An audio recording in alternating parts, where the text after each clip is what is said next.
Hello बच्चों, good morning.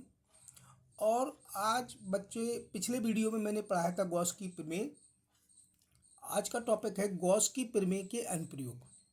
तो Gauss की प्रमेय की सहायता से इसके एप्लीकेशंस होते हैं गॉस की प्रमेय के। तो गॉस की प्रमेय की सहायता से कूलाम के नियम की व्युत्पत्ति कर रहे हैं, इसको कूलाम के नियम को डेरिवेट कर रहा है गॉस की प्रमेय की सहायता से।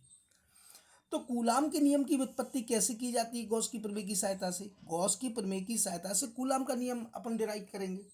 तो कूलाम का नियम होता क्या है? तो कूलाम का नियम हमारे पास ये होता है कि एफ इक्वल टू के Q1 Q2 upon R square. माने यहाँ पर दो चार्ज होते हैं Q1 Q2 और उनके बीच की दूरी का स्क्वायर होता है। ये गॉस की प्रमेय की सहायता से कूलाम के नियम को जो व्युत्पत्ति करते हैं, कूलाम के नियम को ड्राइव करते हैं, उसमें लगने वाले बल के लिए व्यंजक ज्ञात करते हैं। तो ये लगने वाले बल के लिए व्यंजक आपको ज्ञात करना है। इसके लिए क्या करेंगे कि इसमें एक फिगर बनेगा।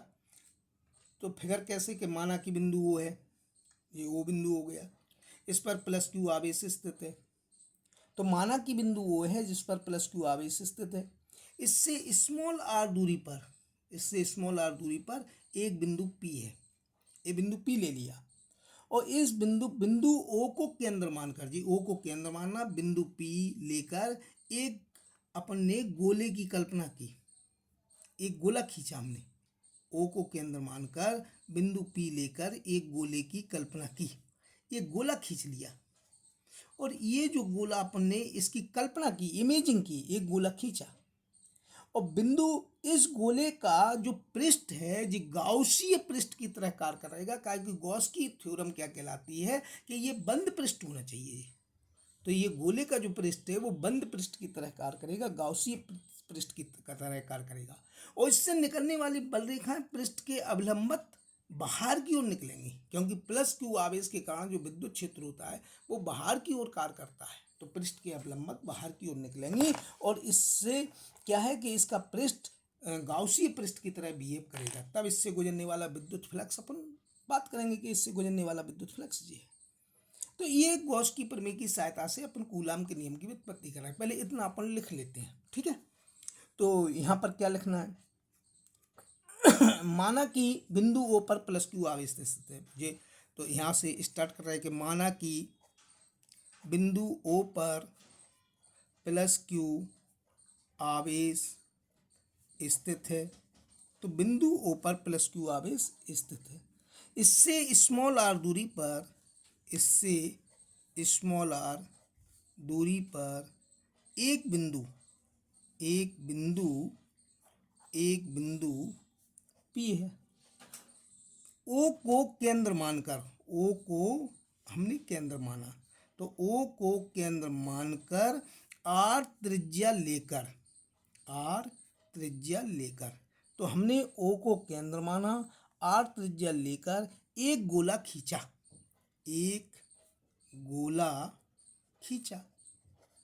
और जिसका पृष्ठ, एक गोला तो खींच लिया हमने, यह गोला बिंदु पी से होकर जाता है। यह गोला देखो बिंदु पी से होकर जा रहा है। तो बिंदु बिंदु पी से होकर जाता है और इस गोले का पृष्ठ गाउसीय पृष्ठ की तरह कार्य करेगा। इस गोले का पृष्ठ गाउसीय, तो गाउसीय जो पृष्ठ होता है माने बंद पृष्ठ, तो गाउसीय पृष्ठ की तरह कार्य करेगा। इस गोले का पृष्ठ गाउसीय पृष्ठ की तरह कार्य करेगा और इससे निकलने वाली बल रेखाएं जो विद्युत बल रेखाएं, तो इससे निकलने वाली, इस गोले का पृष्ठ गाउसीय पृष्ठ की तरह कार्य करेगा और इसके प्रत्येक बिंदु पर विद्युत क्षेत्र की तीव्रता एक समान होगी और इसके प्रत्येक बिंदु पर, प्रत्येक बिंदु पर विद्युत क्षेत्र की तीव्रता, तो विद्युत क्षेत्र की तीव्रता एक समान, कैसी होगी? एक समान। तथा बल रेखाएं पृष्ठ के अभिलंबत बाहर की ओर जाएंगी। तो जिस बल रेखाएं जो पृष्ठ के लंबत बाहर की ओर जाएंगी, ऐसे ये बल रेखाएं पृष्ठ के अभिलंबत बाहर की ओर खींची जाएंगी। ये बल रेखाएं। तो ये बल रेखाएं एक समान तथा विद्युत बल रेखाएं पृष्ठ के लंबवत बाहर की ओर जाएंगी। तो विद्युत बल रेखाएं पृष्ठ के अभिलंबत बाहर की ओर जाएंगी, बाहर की ओर जाएंगी। तो पृष्ठ के अभिलंबत बाहर की ओर जाएंगी। तब इस गोलीय पृष्ठ से गुजरने वाला संपूर्ण विद्युत फ्लक्स, तब इस गोलीय पृष्ठ से गुजरने वाला संपूर्ण विद्युत फ्लक्स, तो इस गोलीय पृष्ठ से गुजरने वाला जो संपूर्ण विद्युत फ्लक्स होगा वो होगा phi equal to E D S और कॉस थीटा। और यहाँ पर बल रेखाएं बाहर की ओर आएँ तो थीटा बराबर 0। तो यहाँ पर फाई इक्वल टू होता है phi equal to E into D S, ये होगा phi equal to E into D S. और यहाँ पर जो गोलीय पृष्ठ का जो क्षेत्रफल है, यहाँ पर गोलीय पृष्ठ का जो क्षेत्रफल है डी एस, तो यहाँ पर जो गोलीय पृष्ठ का क्षेत्रफल है वो है 4 पाई आर स्क्वायर। ये है आपका गोलीय पृष्ठ का क्षेत्रफल। तो फाई इक्वल टू आ गया E into 4 pi R square. ये इक्वेशन फर्स्ट। अब गॉस की प्रमेय की सहायता से करना। तो गॉस की प्रमेय क्या होती है बेटा? तो अभी हम प्रूव कर चुके थे गॉस की प्रमेय कि फाई इक्वल टू होता है 1/एप्सिलॉन नॉट इंटू क्यू। ये होती है गॉस की प्रमेय। ये क्वेश्चन है समीकरण 1 व 2 से। तो यहाँ पर ही फाई जो है, यहाँ पर भी फाई है, तो फाई की वैल्यू ये पुट कर दो। तो E 4 pi R square is equal to 1/एप्सिलॉन नॉट इंटू क्यू। तो यहाँ पर ई की वैल्यू क्या आ गई बेटा? 1/4 pi epsilon naught Q upon R square. ये विद्युत क्षेत्र आ गया। यदि बिंदु P पर एक परीक्षण आवेश Q0 की कल्पना करें, ये बिंदु P है, इस पर एक परीक्षण आवेश Q0 की हम कल्पना करें कि Q0 एक परीक्षण आवेश है।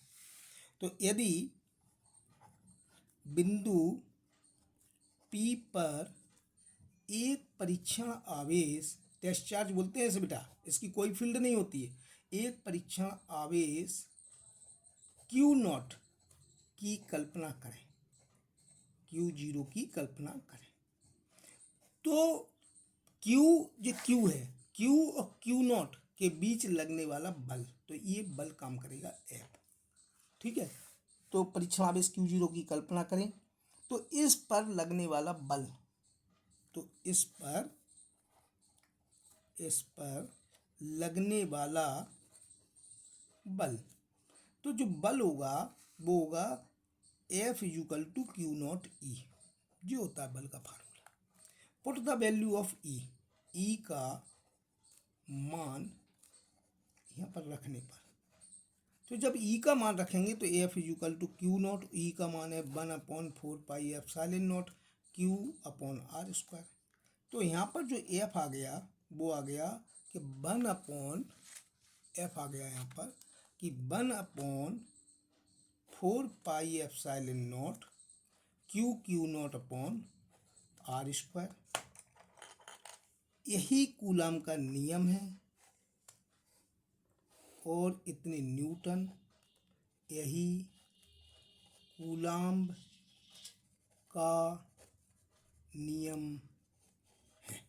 यदि बेटा ये वेरी इंपॉर्टेंट क्वेश्चन है कूलाम का नियम, तो गॉस की प्रमेय की सहायता से। यदि बेटा वीडियो बहुत अच्छा लगा हो तो इसे लाइक शेयर सब्सक्राइब जरूर करें। आने वाली वीडियो के लिए बेल आइकन जरूर दबाएं। Thank you. ओके।